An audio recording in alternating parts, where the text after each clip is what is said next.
So that's what people do for fun on a Saturday night in Athens. You find a high point with a beautiful view, and it's simple pleasures in life, right? Simple things like finding a high hill and just camping out with your friends and family, taking some pictures, creating some memories, and enjoying nature. So that is what people do, and they're waiting for sunset, which is in about 1 hour.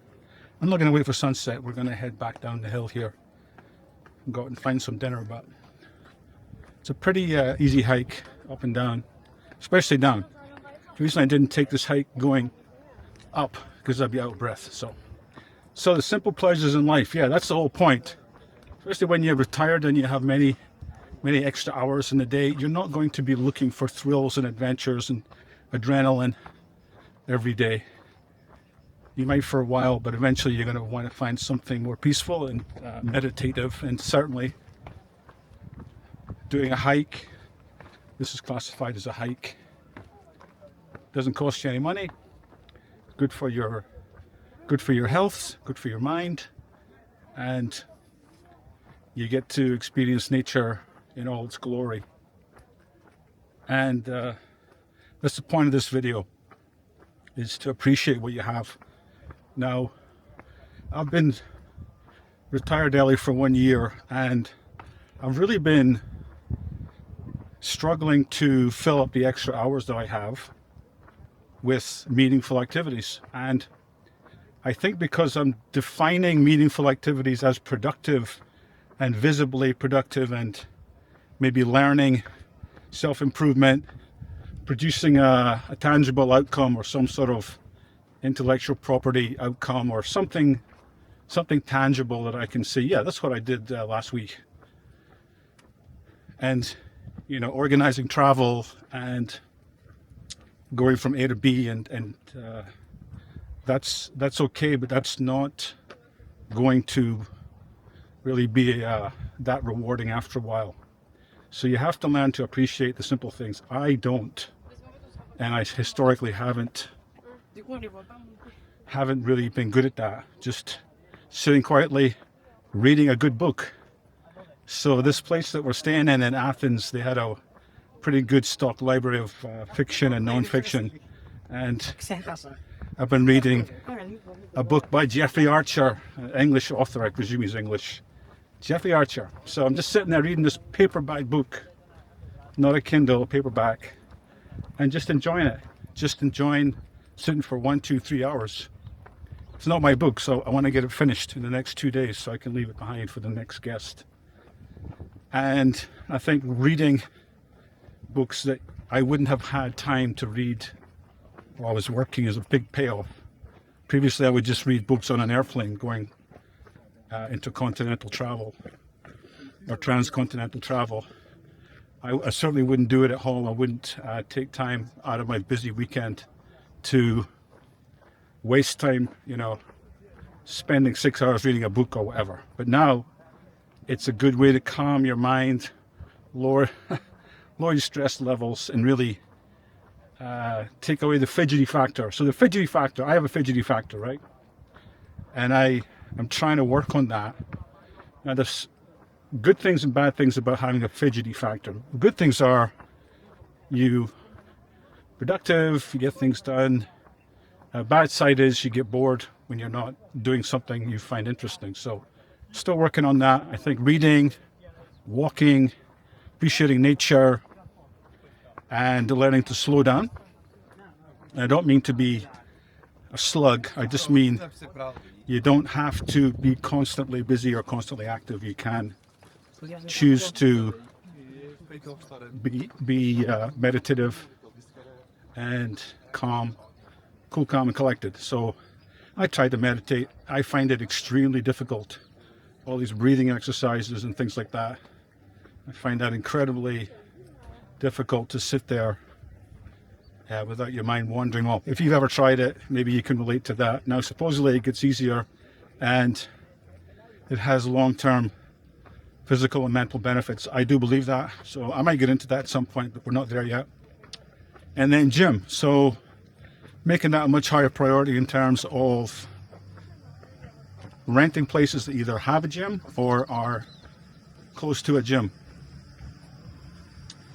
And I think that's becoming increasingly important because, I'm getting a bit forky, and that's when I realize it is when you try to climb up a hill here as a hiker. So how many fat hikers have you seen? Not that many. It's for a reason, because you're carrying your own body weight around up a hill here, and it's bad for your knees, it's bad for your cardiovascular system, and it's a good reminder to hit the gym, but also be a bit more healthy. So vacation's over, right?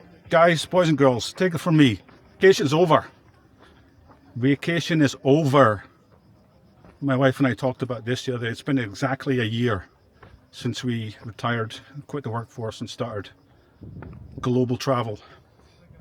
And it's been a vacation. Now, what happens on a vacation? Well, you overindulge, don't you? You overindulge your mind and your body because you want to make the most of your location because it's exotic and you feel time pressure and you want to really maximize it, and you typically break your routine. You may forget some of your good daily habits, and you may pick up new daily habits because it's just there. And that can be eating, drinking, not going to the gym, etc., etc. So we had a pact the other day. We said, okay, listen, sweetheart, we got to get off the vacation path and get onto the sustainable, healthy lifestyle path, which we had before for a couple of months in Malaysia, and then we got off it again. So that's what we're doing. Beginning on July 2nd, we'll be on that alternate track and trying to recalibrate. We'll have a month in the US, we'll have 2 months in Malaysia, and that'll give us 90 days to really focus on health. We make sure we have good gym access. We'll be on the 1 meal a day, and I'll be on the low carb / ketogenic. So hopefully, if you follow this channel, so remember to click the like and click the subscribe and all that good stuff, then you'll see that transformation, and you'll see rock star Stuart with rock hard body in about 90 days. So that's definitely worth following along for that one. And I'll be 60 in August, which is only 2 months away. So that's another reason to recalibrate, enjoy the simple things in life and simple pleasures, and take care of your body, take care of your mind. Now, if you notice, I haven't talked about money because you need to have the money plan figured out before you pull the early retirement trigger. So I don't stress about money. I put together a detailed plan, had it vetted by multiple professionals, and I'm sticking to that plan. I'm 1 year in, and no matter what the market had done, whether it had gone in the toilet by 20% and had gone up by 20% or stayed in the middle, it wouldn't have mattered to me because I had contingencies for all of those. It just so happens it's done very, very well because I have a globally diversified account of stocks and bonds and a decent amount of cash. I'm just going to be careful here so I don't crack my head. So that's not something you should be trying to figure out after you've retired early. It's something you should have figured out already, and you reap the rewards of that planning. Doesn't have to be fancy, doesn't have to be sophisticated, but just having it and sticking to your budget, sticking to your guns during retirement is critical as far as I'm concerned. If you're still winging it, making it up, doing back of the envelopes or doing Excel spreadsheets by yourself that nobody else has seen, that's a big mistake. You got to have it validated by a disinterested party that's going to have professional experience that you can pay some money for, a few $100s maybe even. It's well worth it to get that done. So anyway, this is my summary for today as I go down the hill and back into the part of Athens that we're staying in. So we're back in my neighborhood of Plaka, and the thing about Plaka is P-L-A-K. I think about Plaka is the streets are all pedestrianized primarily. See some taxis, some motorbikes are coming through, but very nice, especially in the evening once the sun goes down. Say around noon, it's very, very hot, but come here at night and you'll have a great time. I'm going to walk through here about 8:30 at night on a Saturday night. Now, yeah, a lot of these are foreigners. They're not Greek, but a fair proportion, I'd say half. And it's probably more expensive. It is more expensive because you're paying for the location, the entertainment, the shopping, and so the dining options as well. So I recommend it, even though it's has all kinds of artisans and musicians. Great for people watching, and people get dressed up on a Saturday night, and it's just really fun.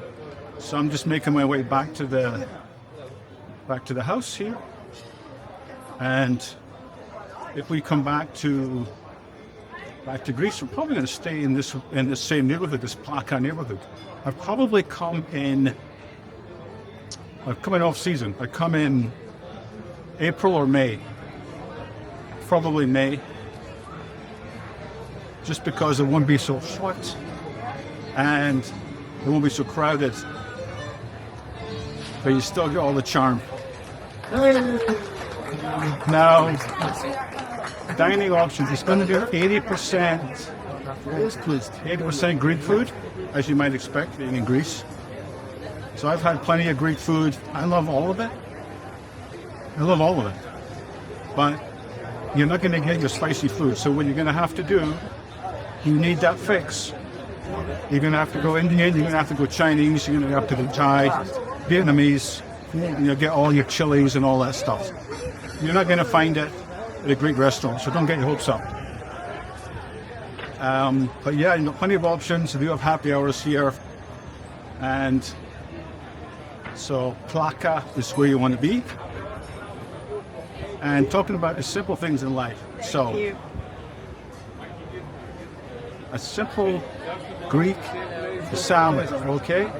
Cucumber, red onion, green olives with the pits in, extra virgin olive oil, some capers, and one or two big chunks of feta cheese, and some crusty bread.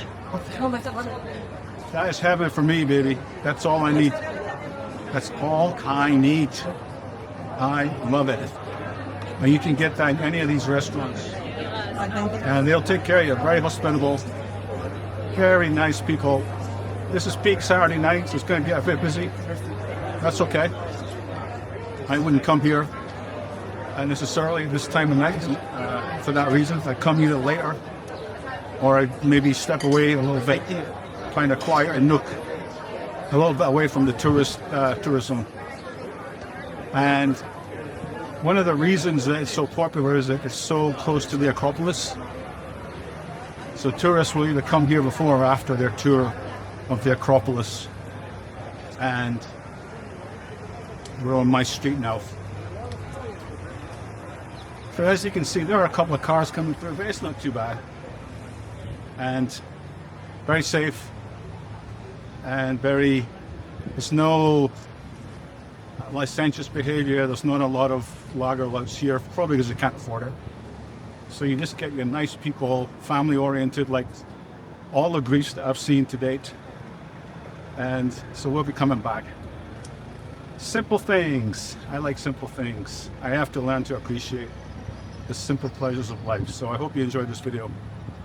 And be sure and like and subscribe and hit the notification bell. And if you don't want to wait for my next video, check out this one. And I will see you on the next one. Bye-bye.